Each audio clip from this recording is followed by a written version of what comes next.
الحمدللہ ہمارے 25 روزے مکمل ہوئے۔ اللہ رب العالمین سے دعا ہے کہ اللہ تعالی ہمارے روزوں کو قبول فرمائے اور ماں باقیہ روزوں کو صحت و عافیت کے ساتھ رکھنے کی اللہ تعالی توفیق عطا فرمائے، آمین۔ الیہ یرد، یہ 25واں پارہ ہے۔ اس پارے کے اندر بھی اللہ رب العالمین نے بہت ہی اہم باتیں بتلائی ہیں۔ چند آیتوں کی تفسیر انشاءاللہ آج ہم معلوم کریں گے۔ اس پارے میں شروعات میں اللہ تبارک و تعالیٰ نے یہ بات بتلائی کہ ہر آدمی کو اس کے کیے ہوئے عمل کا بدلہ ملتا ہے، جو وہ کیا اس کا بدلہ اس کو ملے گا۔ کسی کی محنت اللہ ضائع نہیں کرتے، بیکار نہیں کرتے، بلکہ جو بھی آدمی جس مقصد کے لیے محنت کرتا ہے اللہ تعالیٰ وہ مقصد اس کو دے دیتے ہیں، اسی حساب سے اس کو اجر ملتا ہے۔ اب مقصد نیک ہو، آخرت کی کامیابی کا ہو تو ضرور آخرت میں کامیابی ملے گی۔ مقصد کچھ دنیا کمانے کا ہو تو اللہ تعالیٰ کچھ دنیا دے دیتے ہیں۔ فرمایا من کان یرید حرث الآخرۃ نزد لہ فی حرثہ، جو کوئی آخرت کے لیے محنت کرتا ہے، آخرت کی زندگی کو چاہ کر، تو اس کی چاہت میں، اس کے حرص میں اور ہم بڑھا دیتے ہیں اور وہ آگے بڑھتا رہتا ہے۔ ومن کان یرید حرث الدنیا، اگر کوئی آدمی دنیا چاہتا ہے، نوتیہ منہا، تو دنیا میں سے کچھ ہم اس کو دے دیتے ہیں۔ وما لہ فی الآخرۃ من نصیب، لیکن آخرت میں اس کا کوئی حصہ نہیں ہوتا۔ یعنی دنیا کے اندر، دنیا کے لیے اگر کوئی محنت کرتا ہے تو دنیا کچھ اللہ اس کو دے دیتے ہیں، ایسے آدمی کو آخرت میں کچھ نہیں ملے گا۔ لیکن اگر کوئی آخرت کے لیے محنت کرتا ہے، دوڑ دھوپ کرتا ہے، عبادات کرتا ہے، تو دنیا تو نصیب کے حساب سے اس کو ملے گی، لیکن محنت کی وجہ سے آخرت اس کو ضرور مل جائے گی۔ تو ڈبل، ایک ہی تیر میں دو شکار ہے۔ اگر کوئی آدمی محنت آخرت کے لیے کرے تو دنیا تو نصیبہ ہے، وہ تو مل کر کے ہی رہے گا، لیکن آخرت مل جائے گی۔ اگر کوئی دنیا کے لیے ہی محنت کرتا ہے تو نصیبہ ہی ملے گا، آخرت نہیں ملے گی۔ تو اس لیے نیت کو بدل لیں، جتنی عبادات ہیں، جتنے کام ہیں، آخرت کے لیے کریں تو دنیا تو آئے گی ہی، آخرت بھی ملے گی۔ آپ دیکھیں کہ کافروں کے عمل کو بھی اللہ ضائع نہیں کرتے۔ کافر ہے، اچھے کام کرتا ہے تو دنیا کے اندر اس کو دے دیتے ہیں کچھ، اللہ تعالیٰ مال و دولت دے دیتے ہیں، عزت شہرت دے دیتے ہیں، تو اللہ کسی کے عمل کو ضائع نہیں کرتے۔ کافر اگر ہے تو دنیا کے اندر ہی اس کو شہرت مل جاتی ہے، اور اگر مومن ہے تو اللہ تعالیٰ اس کو آخرت میں بہت بہترین بدلہ دیں گے۔ یہ بات اللہ نے بتلائی۔ اس کے بعد یہ کہا کہ بندو خامخواہ اپنے متعلق سوچ کر غم نہ کرو، بلکہ فیصلے اللہ تعالیٰ کے بڑے حکمت والے ہوتے ہیں۔ اللہ تعالیٰ جو فیصلہ کرتا ہے بہت حکمت کے ساتھ فیصلہ کرتا ہے، سارے فیصلے اللہ کے حکمت پر مبنی ہوتے ہیں۔ آپ دیکھیں کہ اللہ تعالیٰ کائنات کا خالق ہے، ساری کائنات کا مالک ہے، رب ہے، رازق ہے۔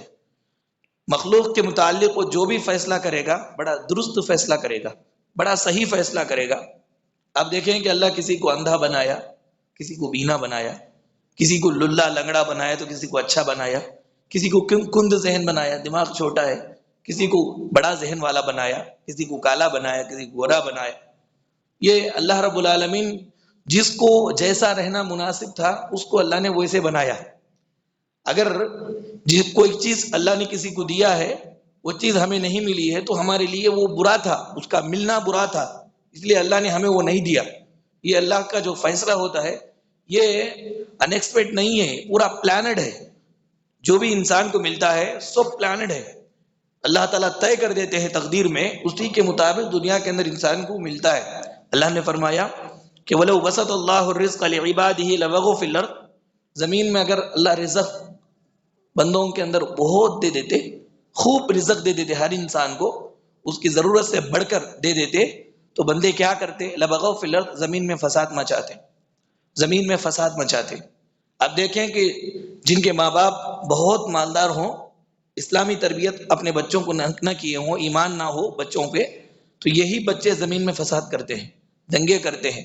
ان کو ہمت آ جاتی ہے پیسوں کی وجہ سے، یا بڑے لوگ ان کے پیچھے رہنے کی وجہ سے ان کو ہمت آ جاتی ہے۔ ان کو رزق روزی کی کوئی فکر نہیں رہتی، تو کیا کرتے ہیں؟ رزق روزی کی اگر فکر رہے تو ایام کو، وقت کو رزق روزی کمانے کی فکر میں کمانے لگتے ہیں۔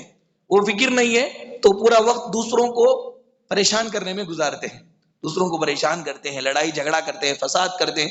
یہ اللہ نے بیان فرمایا، یہ حکمت ہے. اس لیے اللہ نے کیا کہا، وَلَٰكِن يُنَزِّلُ مَا يَشَاءُ بِعِبَادِهِ، کہ بے شک اللہ تعالیٰ انسانوں کے لیے ان کے ضرورت کے حساب سے ہی روزی کو نازل فرماتے ہیں، ضرورت کے حساب سے ہی اس کو دیتے ہیں، زیادہ نہیں دیتے، بلکہ جتنا جس کو ضرورت ہے اتنا وہ چیز اللہ اس کو دیتے ہیں، چاہے وہ دنیا کا مال و دولت کیوں نہ ہو، ذہن کیوں نہ ہو. انسان امیر ہے، غریب ہے تو غریب اللہ کے حکم سے ہوا، امیر اللہ کے حکم سے ہوا. یہ سب اللہ کی تقسیم ہے، اور یہ تقسیم بڑی حکمت پر مبنی ہے. یوں ہی تقسیم نہیں کیا اللہ تعالیٰ، بڑی حکمت پر مبنی تقسیم ہے کہ بہت حکمتیں اس کے اندر پوشیدہ ہوتی ہے. اس لیے انسان جو جس حالت میں رہے اس حالت میں وہ اللہ کا شکر ادا کرتا رہا کرے، اس میں اس کے لیے دنیا اور آخرت میں خیر ہے. اس کے بعد اللہ تعالیٰ نے بیان فرمایا، دنیا کا ساز و سامان حقیر ہے، جو بھی چیز دنیا کے اندر ہے معمول ہے، عارضی ہے، ختم ہونے والی ہے. جو اللہ کے پاس ہے وہ بہترین ہے. اور اب اللہ کے پاس جو نعمتیں ہیں وہ کس کو ملے گی؟ چند صفات اللہ نے بیان فرمائے. کہا کہ ایمان لا کر اللہ پر بھروسہ رکھنے والوں کو ملیں گی، پھر وہ بڑے بڑے گناہ اور بے حیائی سے رکنے والوں کو ملیں گی، پھر وہ غصہ جب آتا ہے ان کو تو معاف کر دیتے ہیں لوگوں کو، ایسے لوگوں کو یہ اللہ کے انعامات ملیں گے. پھر اگر ان کے اوپر کوئی زیادتی کرتا ہے تو وہ بدلہ، جتنا زیادتی کیا اتنا بدلہ لیتے ہیں یہ لوگ، ایسے لوگوں کو اللہ کے انعامات ملیں گے. یہ لوگ نماز قائم کرتے ہیں، ان کا ہر معاملہ مشورے سے ہوتا ہے، اور یہ اللہ نے جو کچھ ان کو دیا ان کے راستے میں خرچ کرتے ہیں. یہ ایسا کرنے والوں کو آخرت کے ابدی انعامات ملیں گے. ابدی انعامات، مشورہ کرنا اور اللہ کے راستے میں خرچ کرنا، نماز قائم کرنا، اور غصہ آئے تو غصے کی حالت میں معاف کرنا، بڑے بڑے گناہوں سے دور رہنا، اللہ ہی پر بھروسہ رکھنا. یہ کتنی اچھی اچھی عادتیں ہیں انسان کی.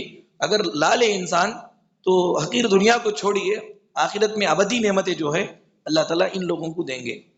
اس کے بعد اللہ تعالیٰ نے اولاد کی تقسیم کے بارے میں بھی بتلایا. جس طرح اللہ کے فیصلے حکمت پر مبنی ہوتے ہیں، انعامات دنیا کے اللہ کسی کو دیتے ہیں کسی کو نہیں دیتے ہیں، ایسے ہی اللہ تبارک و تعالیٰ اولاد کو بھی، اولاد جیسی نعمت بھی مرضی سے دیتے ہیں. کسی کو اللہ نے بیٹے دیا، کسی کو بیٹیاں دیتے ہیں اللہ تعالیٰ، کسی کو کچھ نہیں دیتے، کسی کو دو بھی دیتے ہیں. یہ سب اللہ تعالیٰ کی مرضی ہے، کس کو کیا چیز کی ضرورت ہے یہ اللہ کو معلوم ہے. اللہ تعالیٰ اسی حساب سے اس کو دیتے ہیں. فرمایا یخلق ما یشاء، اللہ جیسے چاہے پیدا کر سکتا ہے. یہب لمن یشاء اناثا، اللہ جس کو چاہتا ہے بچیاں دیتا ہے. ویہب لمن یشاء الذکور، اللہ جس کو چاہتا ہے بچے دیتا ہے. پھر کہا او یزوجہم ذکرانا و اناثا، جس کو چاہتا ہے اللہ تعالیٰ دو بھی دیتا ہے. ویجعل من یشاء عقیما، جس کو چاہتا ہے اللہ تعالیٰ بانجھ بنا دیتا ہے، کچھ دیتا ہی نہیں ہے. جس کو نہیں ملا اس میں بھی اللہ کی حکمت ہے، یہ تقسیم اللہ نے کیا ہے. دنیا والوں، اگر کوئی آدمی اپنے بیوی کو ستائے، پریشان کرے، بولے کہ ہمارے گھر اولاد کیوں نہیں ہوتے ہیں، یا بچہ کیوں نہیں ہو رہا ہے، بچیاں ہی ہو رہی ہے، تو وہ بیچاری کیا کر سکے گی؟ وہ تو اللہ تعالیٰ کی تقسیم ہو ہے اس کے اوپر کہ اللہ تعالیٰ اس کو یہ جو دینا چاہتا ہے وہ دیتا ہے. انسان کے ہاتھ میں تھوڑے ہی ہے کہ بچہ پیدا کر دے، بچی پیدا کر دے، کچھ پیدا کر دے. انسان کے ہاتھ میں کچھ نہیں ہے. رب العالمین جو فیصلہ کرتے ہیں وہی ہوتا ہے. یہ بات اللہ تعالیٰ نے اس بارے میں بتلائی. اس کے بعد یہ کہا عرب لوگ بیٹیوں سے نفرت کرتے تھے. کیسی نفرت کرتے تھے؟ بچی پیدا ہوتی تو معاشرے میں بچی کا باپ پردہ رکھ کر کے گزرتا تھا، لوگوں کے سامنے سے چھپ چھپا کر کے گزرتا تھا کہ ایک دم عیب ہے. بعض ایسے بے درد انسان تھے، بے درد، کہ اپنے بچی کو جو کھیل رہی تھی ابو ابو بولتی تھی، بچی کو کھیلنے کے بہانے لے جاتے تھے، زمین میں گڑھا کھودتے تھے. گڑھا کھودتے وقت مٹی اگر باپ کے اوپر پڑتی تو بیٹی صاف کرتی تھی کہ ابو تمہارے اوپر مٹی پڑ رہی ہے.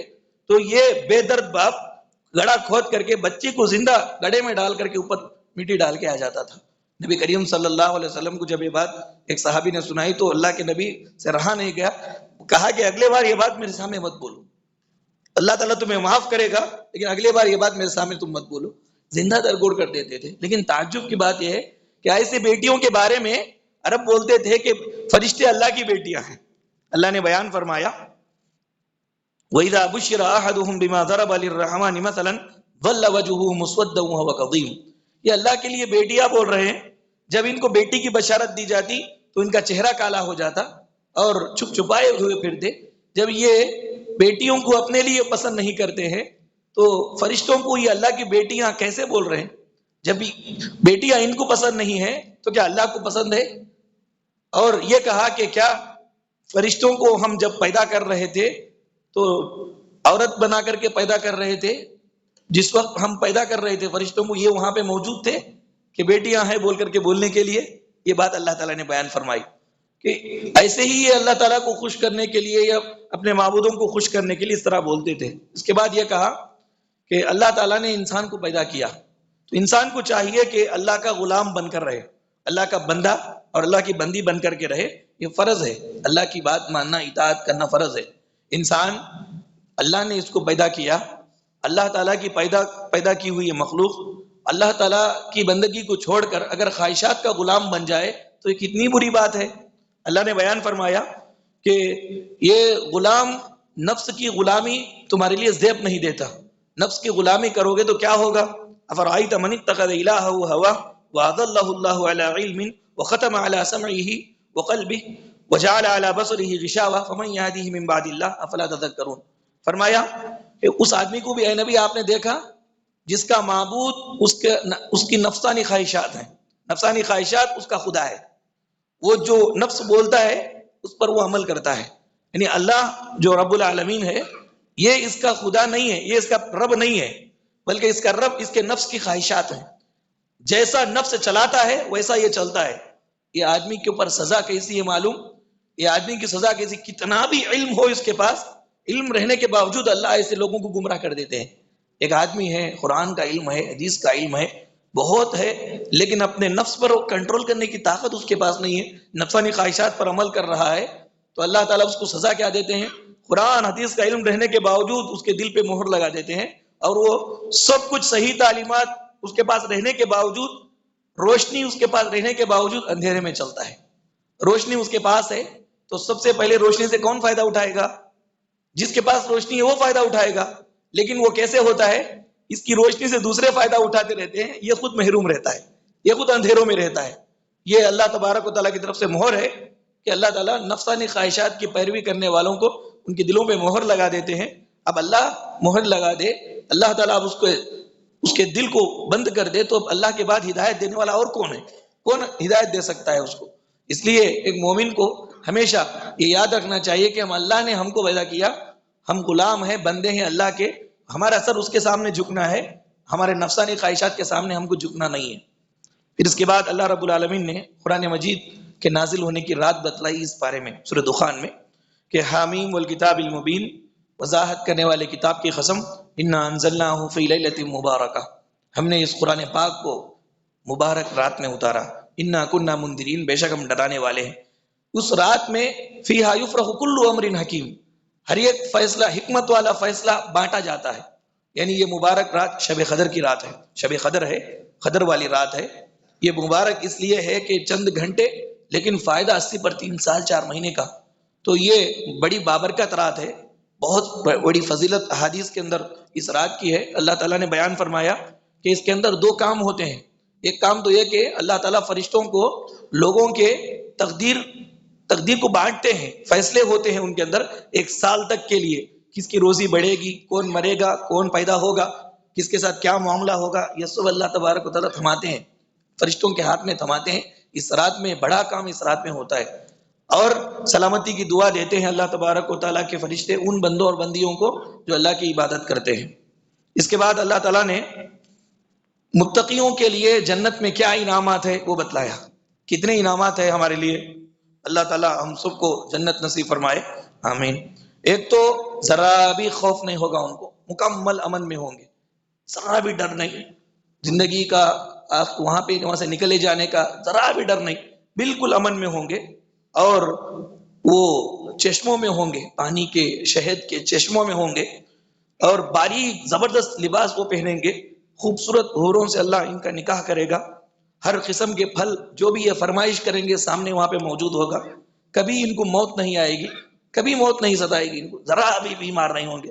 ذرا 40 سال اگر ہو گئی تو بیماریوں کا پٹا ہو جاتا ہے دنیا میں انسان۔ اب یہ ایسی زندگی بھی کوئی زندگی ہے کہ زندگی کا اینڈنگ بھی معلوم نہیں ہے، کب مرتے معلوم نہیں۔ علامہ اقبال کہا کرتے تھے، الہی پھر پھر مزہ کیا ہے اس دنیا میں جینے کا؟ نہ حیات جاویدہ میری، نہ مرگے ناگہاں میری. اچانک موت آتی بول کے بھی اللہ نہیں بولے ہم کو، اور ایسا نہیں ہمیشہ زندگی دے دیا بول کے بھی نہیں بولے. پیدا کرنے والا ہمیں کیسے پیدا کیا دیکھو کہ ہمارا اینڈنگ بھی اسی کے پاس ہے، کب پیدا ہوتے اسی کے پاس ہے، دورانیہ ہمارے لیے چھوڑ دیا آزمائش کے لیے. کب مرتا انسان کسی کو نہیں معلوم ہے. اب یہ ڈر ڈر کے جینا، یہ جینا بھی کوئی جینا ہے کہ کب موت آتی معلوم نہیں، کب خبر میں سونا ہے معلوم نہیں، کب جانا ہے معلوم نہیں. وہاں جنت کے اندر جانے کے بعد ایسا کسی قسم کا ڈر نہیں ہوگا. جنت اور جہنم کے بیچ میں اللہ ایک مینڈے کو لائیں گے. مینڈے کو، وہ مینڈا کیا ہے؟ انسانوں کی موت ہے. اللہ تعالیٰ وہ سب لوگوں کے سامنے موت کو ذبح کر دیا جائے گا. جنتیوں کو کہہ دیا جائے گا کہ جنتیوں خوش ہو جاؤ، ہمیشہ جنت میں رہو. موت کو موت دے دی گئی ہے، موت نہیں آئے گی تم کو. موت کو اللہ موت دے دیا، اب موت نہیں ہے. ہمیشہ انجوائے. 50 سال 60 سالہ زندگی رات ٹائٹ میں اگر گزار لیے، مرنے کے بعد ہمیشہ کی آرام گتی، سب سے بڑی عقل مندی ہے. یہاں آزادی اگر سوچیں گے تو پھر اس کے بعد سے ہمیشہ مشکلات. اس لیے ایک مومن بڑا عقل مند ہوتا ہے، دنیا میں پھونک پھونک کر کے جیتا ہے، لیکن مرنے کے بعد بہت آرام کے سامان اللہ رب العالمین نے اس کے لیے رکھا ہے. اس کے بعد یہ کہا کہ دنیا کے اندر لوگوں میں بعض اچھے بھی ہوتے ہیں، بعض خراب بھی ہوتے ہیں. جو اچھے ہوتے ہیں یہ اچھے سب کے لیے اچھے ہوتے ہیں. کتنے لوگوں کے لیے اچھے ہوتے ہیں؟ دنیا والوں کے لیے اچھے ہوتے ہیں، یہاں تک کہ زمین کے لیے بھی اچھے ہوتے ہیں، آسمان کے لیے بھی اچھے ہوتے ہیں.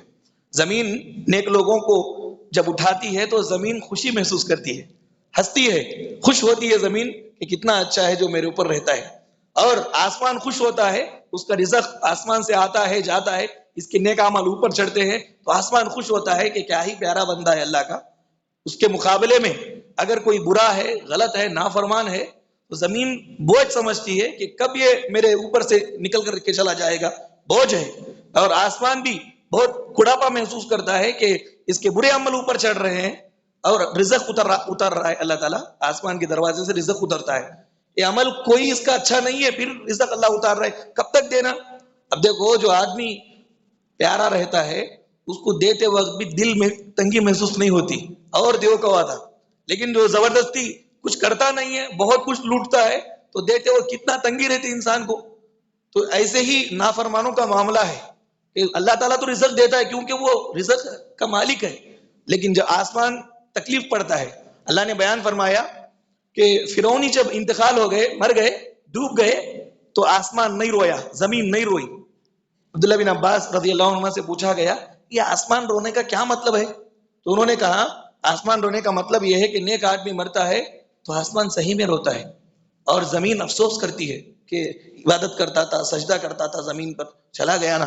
اللہ نے فرمایا فما بکت علیہم السماء والارض، کہ یہ فرعونی انتقال ہو گئے، نافرمان لوگ مر جائیں گے تو زمین کا بوجھ صاف ہو گیا. آسمان نہیں روتا، زمین نہیں روتی. مومن کو کیسے بننا چاہیے؟ مومن کو ایسے بننا چاہیے کہ جب یہ پیدا ہو تو سارے لوگ خوشی مناتے ہیں، یہ رو رہا ہو، اور جب یہ جا رہا ہو تو سارے لوگ رو رہے ہوں، یہ خوشی سے جائے. شیخ سعدی نے یہی مثال دی کہ پیدا ہوا بچہ تو باپ خوش ہو گیا، دادا دادی خوش ہو گئے، لیکن بچہ رو رہا ہے. پیدا ہوتے ہی روتا ہے بچہ رو رہا ہے، سب خوش ہیں. لیکن بڑا ہوا، اچھائی حاصل کیا، عبادت کیا، سارے لوگوں کے لیے فائدے کے کام کیا، انتقال ہو گیا تو اچھائی کرنے کی وجہ سے انتقال کے بعد کی جو نعمتیں ہیں، یہ نعمتیں اس کو نظر آ گئی، خوشی خوشی چلا گیا. لیکن جاتے وقت یہ سارے لوگوں کو روتا ہوا چھوڑ کے چلا گیا. جب یہ پیدا ہوا تھا تو سب ہنس رہے تھے، یہ رو رہا تھا. جب یہ جا رہا ہے تو یہ ہنس رہا ہے، یہ رو رہے. یہ اچھے آدمی کی پہچان ہے.